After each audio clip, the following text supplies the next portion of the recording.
오늘 본문의 말씀을 가지고 주는 행복을 누리라 라는 제목으로 함께 말씀 나누고자 합니다. 주는 행복을 누려라. 사람이 이 세상을 살아가는 것은 생존을 목적으로 사는 것이 아니죠.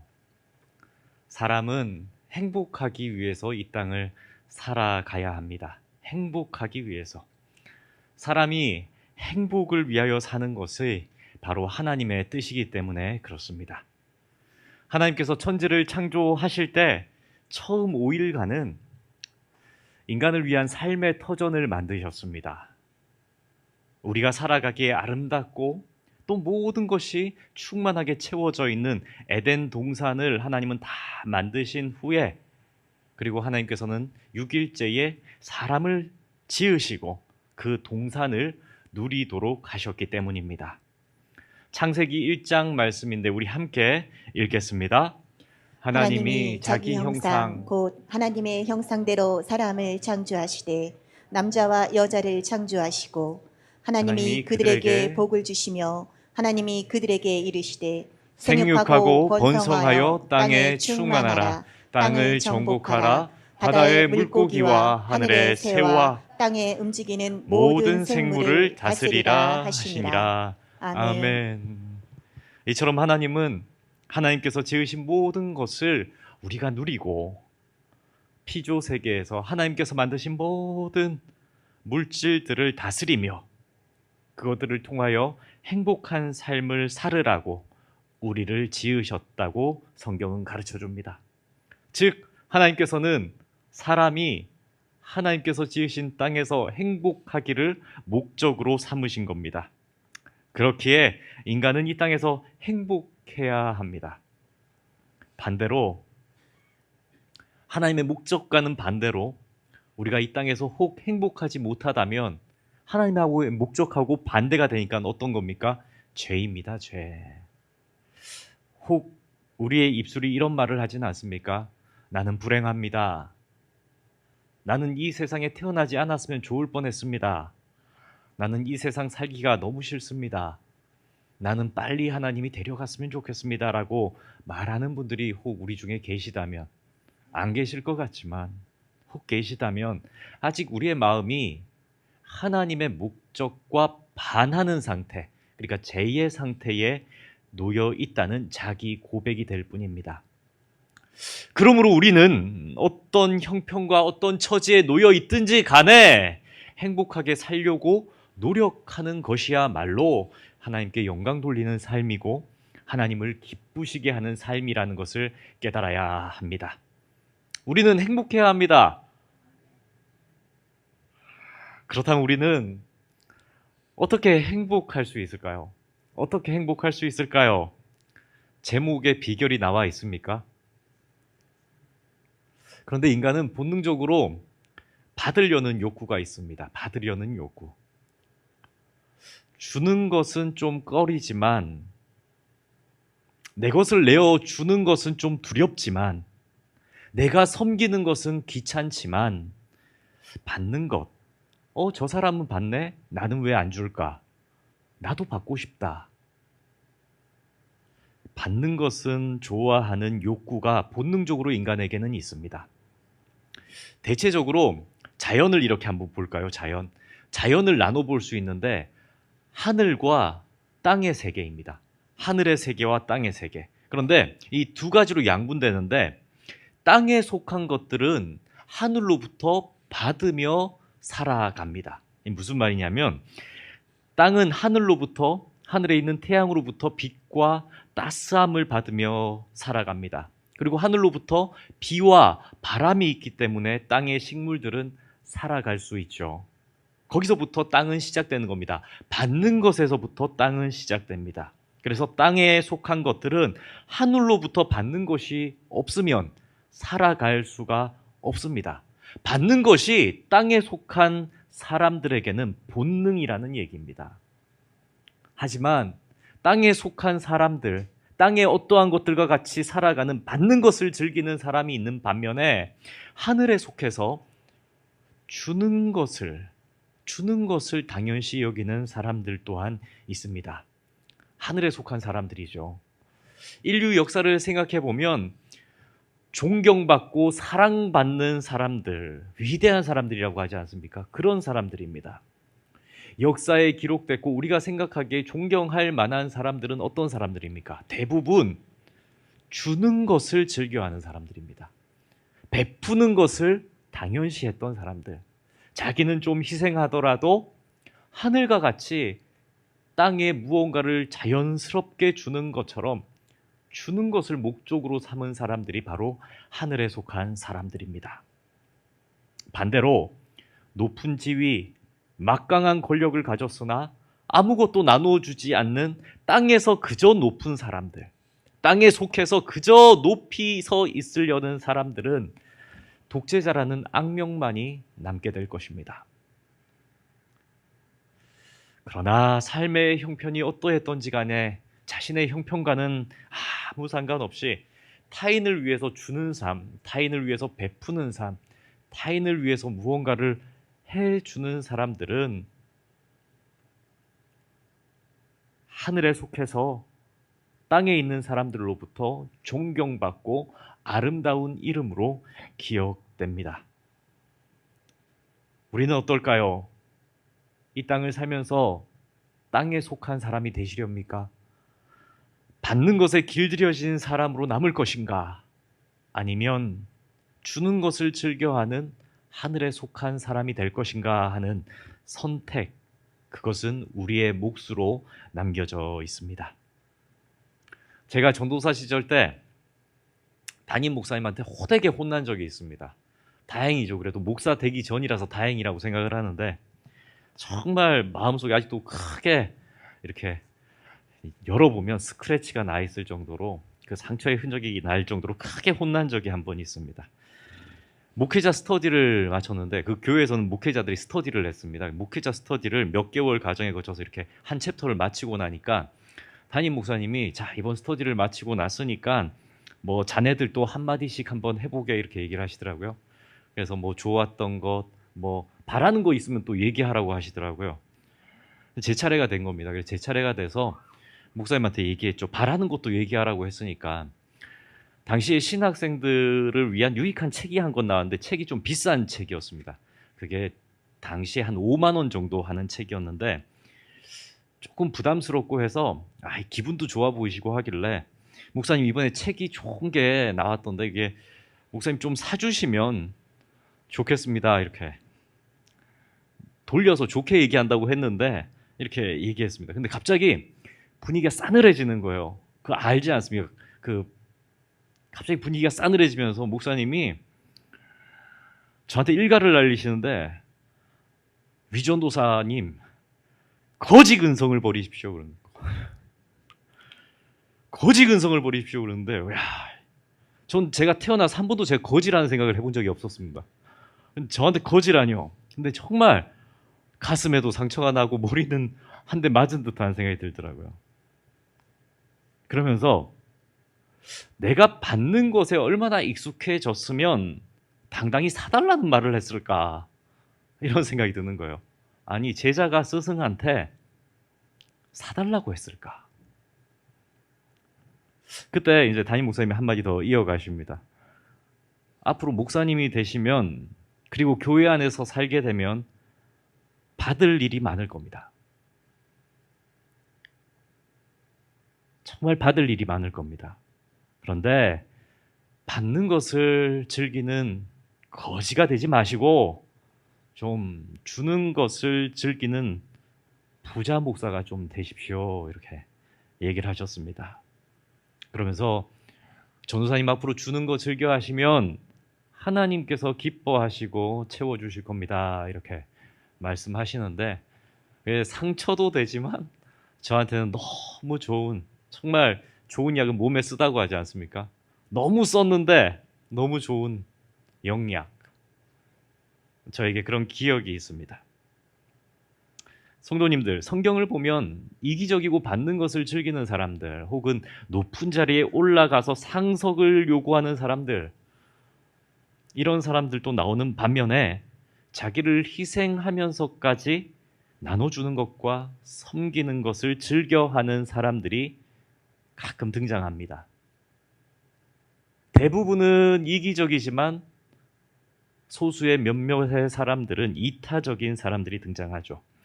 오늘 본문에 나오는 바울과 같은 인물입니다.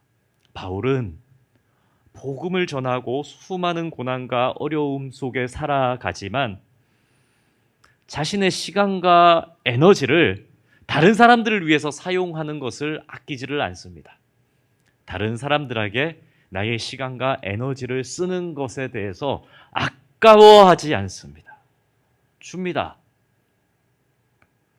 예수님께서 말씀하시고 가르쳐 주셨던 자기 희생, 자기 부인의 삶을 실천하죠.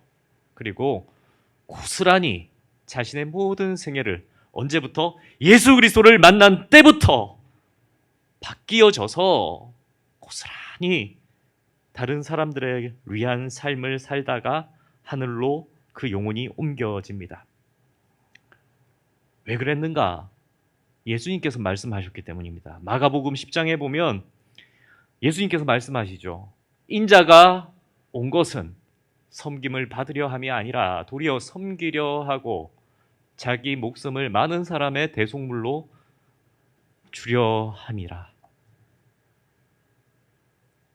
이 가르침을 말씀하신 예수님이 그렇게 사셨습니다.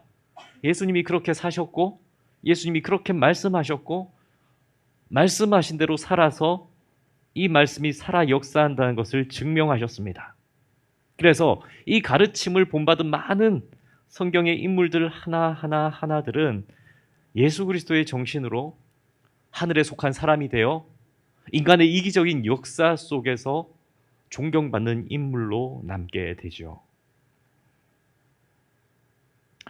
예수님께서 하신 이 말씀 그리고 예수님의 생애를 우리가 존경하며 따르는 이유도 이겁니다. 이거 단 한 가지입니다. 예수님은 우리를 위해 모든 걸 주셨습니다. 예수님은 우리를 위해 다 내어주셨습니다. 당신의 이 땅에서의 시간도 당신의 육신도 당신의 피와 땀과 눈물도 우리를 위해 모두 쏟으셨습니다. 그리고 마지막으로 당신의 생명마저도 우리의 죗값을 치르기 위해 대신 주셨습니다. 그런데 그 예수님께서는 그렇게 모든 것을 우리에게 주시고는 우리한테 아무 요구도 하지 않으셨습니다. 내가 이만큼 해줬으니까 너도 이거 해줘야 돼.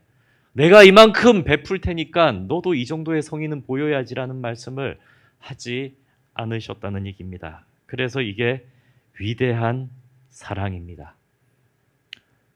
줬으나 전부 줬으나 모든 것을 줬으나 요청하지 않습니다. 위대한 사랑. 그래서 이 사랑에 많은 사람들은 감동하고 사랑이란 무언가라고 했을 때 사랑은 그런 거지라는 모범을 보게 되었습니다. 사람들은 사랑이 뭔지 몰랐습니다. 인간들은 이기적이기 때문에 이 땅에 유한한 것들로 다퉈야 하기 때문에 참된 사랑이 뭔지 몰랐습니다. 그러나 예수 그리스도께서 우리를 위해 죽으심으로 사랑이 진짜 무엇인가, 사랑이란 뭔가 라는 것에 대한 모범을 보고 깨달았고 감동했습니다. 그래서 사람은 예수 그리스도를 만나면 변할 수 있습니다. 예수 그리스도를 참되게 만나면 우리의 전 인격이 변하게 된다는 얘기입니다. 사도 바울이 그러한 사람 중에 한 명입니다. 예수님의 사랑의 빚진 자가 되어서 사랑의 빚을 졌기 때문에 그 사랑의 빚을 갚기 위해서 이 땅을 살아갑니다. 사랑의 선순환입니다. 사랑 많이 받고 자란 사람은 사랑을 줄 압니다. 내가 사랑받았기 때문에 사랑을 주는 법도 알고 내 안에 사랑이 가득하기 때문에 초도 메마르지 않는다는 얘기입니다. 사도 바울이 그랬습니다. 바울은 주는 삶, 주는 것, 내어주는 것, 내가 대신하는 것, 그가 깨우친 예수 그리스도의 진리를 살아내면서 오늘 본문 말씀에 이렇게 스스로 고백합니다. 35절 말씀 함께 읽겠습니다. 범사에 여러분에게 모본을 보여준 바와 같이 수고하여 약한 사람들을 돕고 또 주 예수께서 친히 말씀하신 바 주는 것이 받는 것보다 복이 있다 하심을 기억하여야 할지니라. 아멘. 아멘.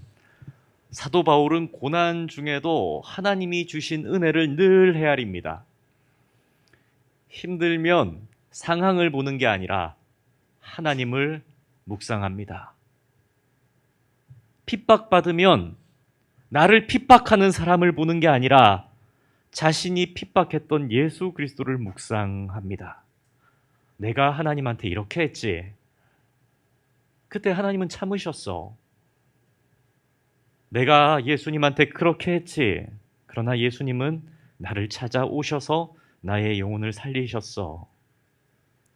하나님께서 베풀어 주신 사랑과 은혜를 묵상하면서 다른 사람들의 잘못된 어떠한 것들을 헤아리며 오히려 그래, 저 사람들에게 필요한 건 예수 그리스도의 사랑이야.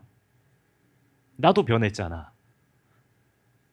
그래서 필요한 거지, 저 사람에게는 하며 나아갑니다. 오히려 감사하고 감사합니다. 핍박이 올 때마다 예수 그리스도를 묵상하니까 더 행복합니다. 그래서 그 행복이 자신에게 넘쳐나니까 타인에게, 예수 그리스도를 모르는 사람들에게 자신의 행복의 비밀을 가르쳐 줘야 되겠다라는 생각이 더 드는 거죠. 바울은 그래서 줍니다. 복음을 주고 자신의 희생을 주고 자신의 섬김을 주고 자신의 시간을 줍니다. 목사님 알겠는데요, 저한테는 줄 게 없는데요 하시는 분들이 계실지 모르겠습니다. 없는데 어떻게 줍니까? 저는 믿음이 그렇게 안 되기 때문에 못 줄 것 같습니다. 뭘 줘야 합니까? 더 줘야 합니까? 라고 반문하는 분들이 계실지 모르겠습니다. 최근에 뉴스에 이런 보도도 나오더라고요. 뉴스 보면서 야, 참 세상이 아직 따뜻하구나 이런 걸 느꼈는데, 한 10일 전쯤에 나왔던 뉴스 영상입니다. 그 얘기를 조금 해드릴게요. 어느 카페 사장님 이야기가 뉴스에 한 토막 잠깐 나왔었는데, 한 청년이 카페를 개업해서 사장이 됩니다. 청년 사장인 거죠, 청년. 아주 근데 그 청년 사장이 카페를 개업하니까 개업 소식을 들었던 그 청년의 친구들이 화분을 선물로 보냅니다. 화분, 개업 화분. 근데 그 친구가 직접 들고 오진 않죠. 그래서 화분 업체에 이제 부탁해서 배달해서 택배로 보내게 되는데, 그 청년 사장이 이른 아침에 카페 문을 여는데 화분을 들고 이제 배달하시는, 배송하시는 분이 오더랍니다. 근데 그 화분을 배달하는 분이 얼핏 보기에도 이제는 모든 직장에서 은퇴하실 만한 연배, 그러니까 한 70대쯤 보이더라는 거죠. 자신보다 연로하신 분이 화분을 들고 오는데 마음이 감사하고 또 고맙고 미안하기도 하고 해서 이걸 나눠 들고 들어오면서 너무 감사해서 감사한 의미로 그분께 이렇게 여쭙답니다. 제가 감사해서 그런데 커피 한 잔 제가 이렇게 드려도 괜찮을까요? 이렇게 했답니다. 배달해 주셔서 감사합니다. 제가 커피 한 잔 대접하고 싶은데 괜찮으세요? 이렇게 물으니까 배달하시던 그 노년의 아저씨가 흠칫 놀라면서 화분과 그 사장을 번갈아 보더니 그럽시다. 그럼 라떼 한 잔 부탁합니다. 따뜻한 걸로 이렇게 얘기를 하는 거죠. 청년 사장이 커피를 맛있게 준비하고는 이렇게 건넵니다. 그랬더니 그 사장이 자신의 주머니에서 10,000원짜리 한 장을 건네주면서 얘기합니다. 사장님, 이거 오늘 처음 만든 커피죠? 이건 제가 드리는 사장님을 향한 응원입니다. 사업 잘 되시기 바랍니다. 이렇게 인사하는 장면이죠. 그러면서 그 배달하시는 분이 말을 이어갑니다. 자기가 개업하는 많은 식당도 가보고 카페도 가보고 했는데 이렇게 대접받는 건 처음입니다.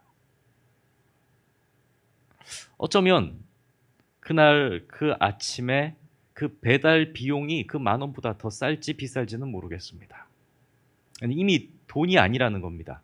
무언가를 주고 건네고 받고 하는 것들은 이해타산적인 어떠한 계산이 아니라는 얘기입니다. 누가 보기엔 사소할지 몰라도 그 순간만큼은 서로에게 큰 감동을 주는 어떠한 매개체가 그러한 행동들이었을 겁니다. 서로가 서로를 존중하고 서로가 건네는 사랑의 마음이 그 대화 속에서 어떠한 매개체 속에서 전달되었을 것입니다. 무엇을 줘야 한다고요? 저에겐 없다고요? 난 더 이상 줄 게 없으십니까? 사랑하는 성도님들, 우리는 일상 가운데에서 감사를 느끼면, 무언가 고마운 일을 받으면 그 감격과 감사에 보답할 수 있는 인격을 가져야 합니다. 어떠한 것들이라도 감사의 눈으로 보면 이렇게 줄 수 있는 마음, 이거 줘도 돼, 안 줘도 돼, 이거 주면 내가 좀 부끄러운데 하는 그런 마음이 아니라 그저 진심 어린 마음이 있지 않습니까? 고마운 거, 감사하는 마음으로 모든 것들을 보고 서로를 대할 수 있는 인격. 그렇게 우리가 베풀 때에 참된 행복은 우리에게 찾아올 것입니다. 우리는 없는 것 같으나 많은 것을 가진 사람들입니다. 동의가 잘 안 되십니까? 우리 성도님들 많은 걸 누리고 계시지 않으십니까? 하나님께서 우리에게 얼마나 많은 것을 주셨습니까? 돌아보면 하나님께서 주시지 않은 게 하나도 없는데 정말 우리는 하나님께 많은 은혜를 받은 사람들입니다. 로마서 8장 32절에 하나님은 우리에게 말씀하십니다. 자기 아들을 아끼지 아니하시고 우리 모든 사람을 위하여 내주시니가 어찌 그 아들과 함께 모든 것을 우리에게 주시지 아니하겠느냐. 하나님은 당신의 아들보다도 우리를 사랑하셨는지 당신의 아들을 우리에게 내어주기까지 하신 분이십니다. 그런 하나님께서 우리에게 안 주실 것이 있겠습니까? 여기 모인 우리 모두는 하나님으로부터 많은 사랑 받았습니다. 근데 그 사랑을 대가도 없이 거저 얻었습니다. 하나님한테 많이 받았는데 하나님한테 아무 대가도 드리지 못했습니다. 하나님의 사랑으로 인해서 우리는 죽었던 우리의 생명을 되찾았고 지옥에서 영원한 멸망을 당해야 하는 인생의 계획이 천국에서의 영생을 바라보는 놀라운 선물을 받았습니다. 이 엄청난 은혜를 받은 우리들이라면, 이것을 깨달은 우리들이라면 우리는 이제 좀 나눠줄 수 있는 사람들이 되어야 합니다. 주는 사람들. 예수님께 받았으니 예수님께 돌려드리지 못하더라도 그 받은 사랑의 빛을 다른 누군가에게 주어야 하는 사람들이 되어야 합니다. 그래서 예수님께서 제자들한테 말씀하시죠. 너희들이 거저 받았으니 거저 주어라. 예수님은 그 말씀을 우리에게도 동일하게 하고 계십니다. 은혜의 선물로 생명을 받았으니 너희들도 거저 나눠주는 사람이 되어라. 성도님들, 이 땅에 소유가 많다고 부자가 결코 아닙니다. 많은 소유를 움켜쥐고 있기만 하면 그거 자기 거 아닙니다. 오히려 그 소유가 당신을 움켜쥐고 있는 겁니다. 자신이 그것을 베풀고 쓸 수 있는 여유 있는 마음이 있어야 자기 거죠. 많이 가졌으나 하나님께 드린 것도 없고 선하게 쓰지도 못하는 이는 아무리 이 땅의 것을 많이 축적했어도 가난한 사람일 뿐입니다. 정말 가난한 사람입니다. 어떤 사람은 소유하고 있을 때에는 아끼느라고 한 번도 마음껏 써보지 못하는 사람들도 있습니다. 그러다가 다 잃고 나면 후회하는 사람들도 있죠. 물질뿐만이 아닙니다. 주일에 예배도 드리지 못할 정도로 바쁘게 살아가는 사람들도 있습니다. 젊을 때 좀 더 해야지. 시간도 바쁘게 쪼개서까지 씁니다. 누구를 위해서? 자기를 위해서 계속 씁니다. 그런데 그 시간들이 결코 자기를 위한 시간들이 아니었구나라는 것을 되돌아보면 깨닫게 되는 순간도 우리에겐 찾아옵니다. 정말 바쁘게 살았고 열심히 살았는데 돌아보면 가정과 가족들과의 어떠한 추억도 없고 하나님을 위해 헌신 봉사할 수 있었던 젊은 날의 건강도 다 지나갔고 그렇다고 해서 바쁘게 살았던 모든 시간들이 나에게 남겨준 것이라곤 고작 어느 정도의 물질뿐이구나 라는 허탄함이 찾아올 때가 있다는 겁니다. 우리는 이것을 알아야 합니다. 시간도 물질도 재능도 다 하나님께서 우리에게 주신 은혜의 선물입니다.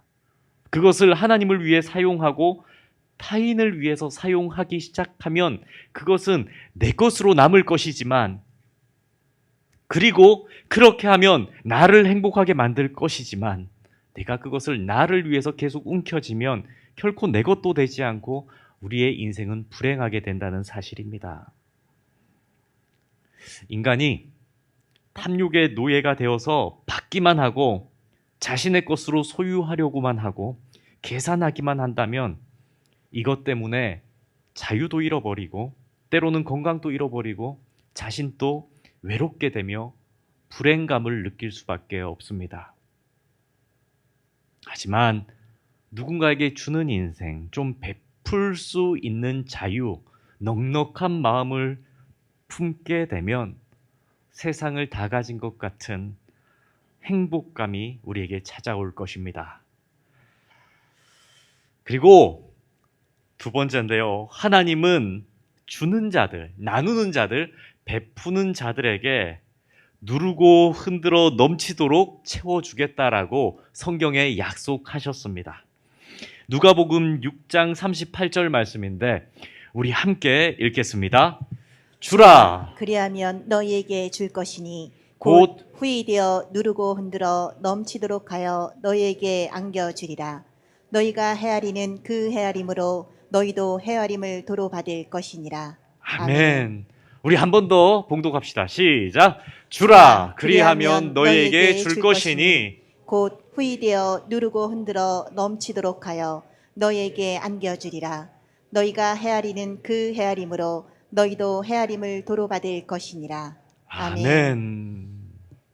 타인의 고통과 아픔, 눈물 상황을 헤아리는 모든 사람들, 좀 베풀고 넉넉하게 살아가는 사람들, 여유 있는 사람들에게 하나님은 반드시 갑절의 은혜로 보응하리라. 내가 너에게 누르고 흔들어 넘치도록 안겨주리라 약속하십니다. 너희들이 헤아려주는 그 헤아림으로 너희들도 헤아림을 받는 행복을 누리게 될 것이라. 예수님은 우리에게 말씀하십니다. 하나님은 이처럼 우리가 이 땅을 살아가면서 부자가 되는 법칙 몇 가지를 더 말씀해 주시는데 고린도후서 9장 6절 말씀입니다. 이것이 곧 적게 심는 자는 적게 거두고 많이 심는 자는 어떻게 해요?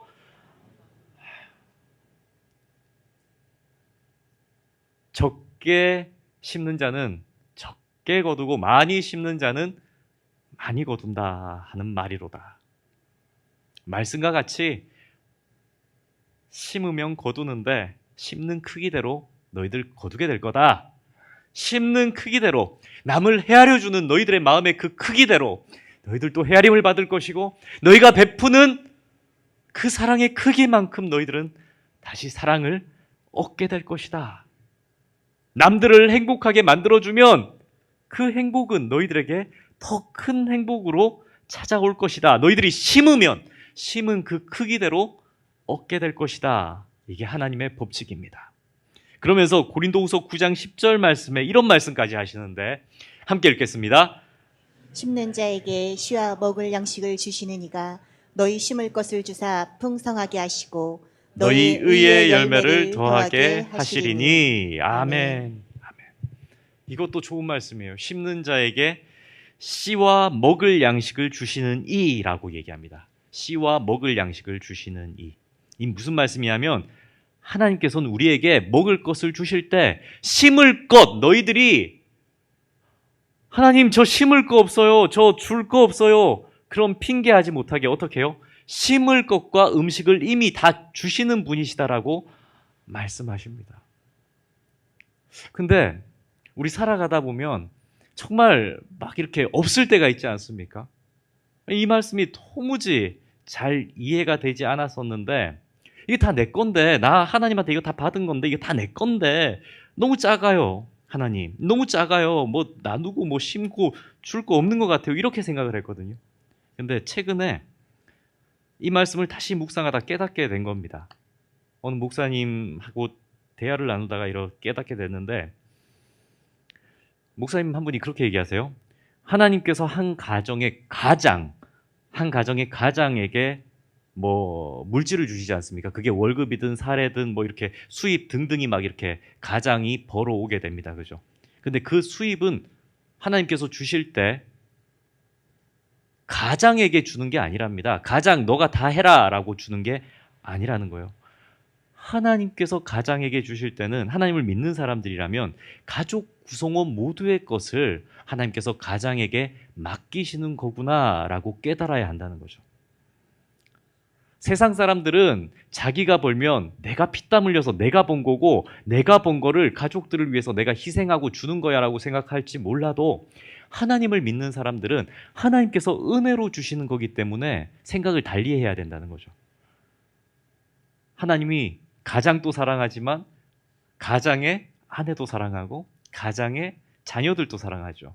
그래서 가장에게 하나님께서는 그 가족 구성원의 모든 몫을 맡기신 거고, 그래서 가장은 그것을 가족 구성원들에게 나눠줘야 하는 의무가 있는 사람이라는 해석이었습니다. 근데 참 맞는 것 같아요. 하나님께서 주신 건데 하나님 은혜 베푸실 때 그렇게 주시지 않았겠어요? 근데 그걸 자꾸 내 거라고 생각하니까 아까운 거죠. 오늘 말씀도 똑같습니다. 오늘 그 고린도후서 9장 10절 말씀도 똑같습니다. 하나님이 우리에게 뭔가를 주시는데 좀 작아 보여요. 그래서 하나님 저 여기서는 내가 받았는데 심을 게 없습니다. 이렇게 생각할지 모릅니다. 그런데 하나님께서는 이미 심을 것까지 준 거야. 그걸 심어야 거두게 되는 거야.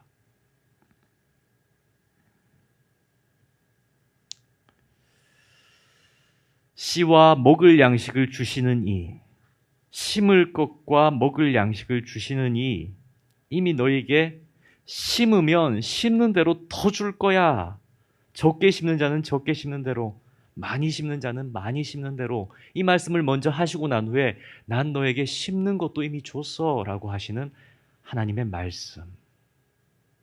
그러니 우리는 심을 게 없어서 못 심었습니다라는 핑계를 하나님 앞에 할 수 없습니다. 여기서 심을 것은 자꾸 우리가 물질에만 국한해서 생각하지 마시기 바랍니다. 예배하는 것, 기도하는 것, 나에게 주어진 시간들, 봉사하는 영역들. 어제는 우리 청년들이 와서 교회 예배당을 깨끗하게 청소를 했습니다. 얼마나 예쁜지. 너무 바쁘고 너무 빠듯하고 체력적으로도 하나님 오늘은 쉬어야 됩니다. 못합니다. 너무 지치십니까? 그런데 하나님의 말씀을 깊이 생각해 보십시오. 오히려 내가 하나님께서 심으라고 준 것을 심지 않아서 거두지 못하고 있는 것은 없는가?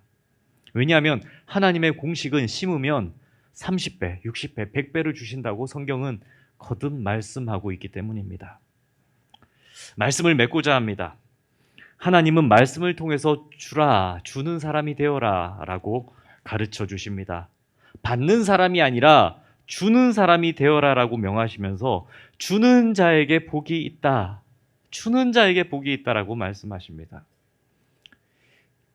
저도 마음을 고쳐먹었습니다. 교회에 기도가 가득하고 말씀이 은혜로우며 헌신이 가득하려면 제가 먼저 교회에 기도를 심고 말씀을 심고 헌신과 봉사를 심어야 되겠구나라는 마음으로 고쳐먹었습니다. 심으면 심는 대로 하나님께서 거두게 하실 줄 믿습니다. 우리 성도님들은 그런 마음 드십니까? 이 교회에 기도가 가득하고 말씀이 은혜롭고 헌신과 봉사하는 사람들이 많아지기를 원하십니까? 저와 함께 심으시기를 축복합니다. 기도를 심으시고 설교자를 위해 기도해 주시고 격려해 주는 일들을 심으시고 봉사를 심으시기를 축복합니다. 추석 명절을 맞아서 이제 내일이면 가족들이 모이게 될 줄 압니다. 가정에 사랑이 넘치고 웃음이 가득하길 원하신다면 한빛교회 성도님들이 먼저 가족분들께 사랑을 심으시고 웃음을 심으시기를 축복합니다. 먼저 사랑을 주면 하나님께서 누르고 흔들어 더 이상 충만할 수가 없을 만큼 우리 성도님들의 가정을 행복해 하실 줄 믿습니다. 사랑하는 성도님들이 하나님의 말씀대로 심는 자가 되어 살아냄으로써 더욱 풍성한 열매를 거두시는 모든 인생의 나날들 되기를 예수님의 이름으로 축복합니다. 이 시간 함께 찬양합시다.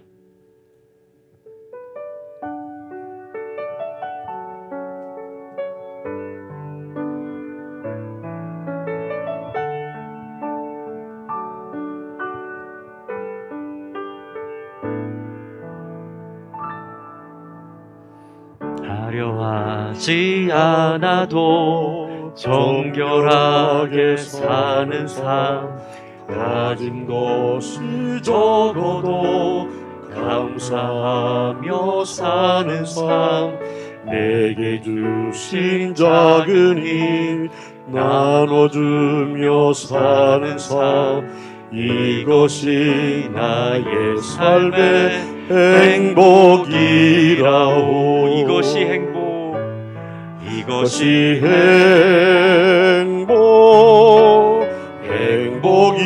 행복이라오. 세상은 알 수 없는 하나님 선물, 이것이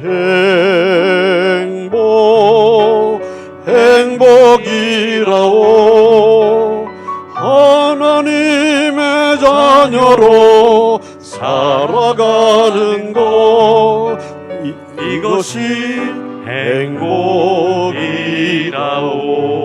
눈물 날 일 많지만 눈물 날 일 많지만 기도할 수 있는 것, 억울한 일 많으나 주를 위해 참는 것, 비록 짧은 작은 삶 주 뜻대로 사는 것, 이것이 나의 삶의 행복이라오. 이것이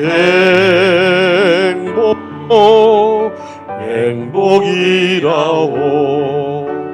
세상은 알 수 없는 하나님 선물, 이것이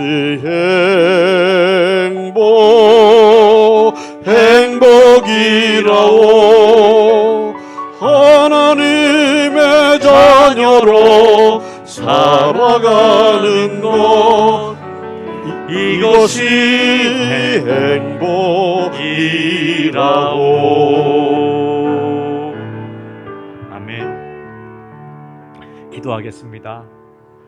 살아 역사하신 하나님, 오늘 말씀을 통해서 참된 행복을 누리려면 우리가 어떻게 살아야 하는가 다시 한번 돌아볼 수 있게 하시니 감사합니다. 하나님께 받은 것이 많은 저희들입니다. 하나님을 만나서 구원의 감격도 우리가 살아가는 이 땅에서 우리가 기대했던 것보다 더 많은 것들을 하나님께 받은 사람들입니다. 근심하고 걱정하고 염려했던 일들 돌아보면 하나님 다 해결해 주셨고, 아프고 눈물을 흘렸던 모든 일들 돌아보면 하나님 모두 지금은 웃을 수 있도록 회복시켜 주셨습니다. 하나님이 계시기에 우리는 많은 것들을 받은 하나님의 사람들입니다. 늘 하나님이 계시기에 감사하며 이 땅을 살아가게 하시고, 하나님을 아직 모르는 사람들을 만날 때 하나님을 전해주고 나눠줄 수 있는, 그리고 하나님을 알아도 여전히 힘들어하는 이들을 만나면 웃음을 심겨줄 수 있는 저와 모든 한빛교회 성도들 되게 하여 주옵소서. 하나님, 우리의 마음에 충만히 채워 주옵소서.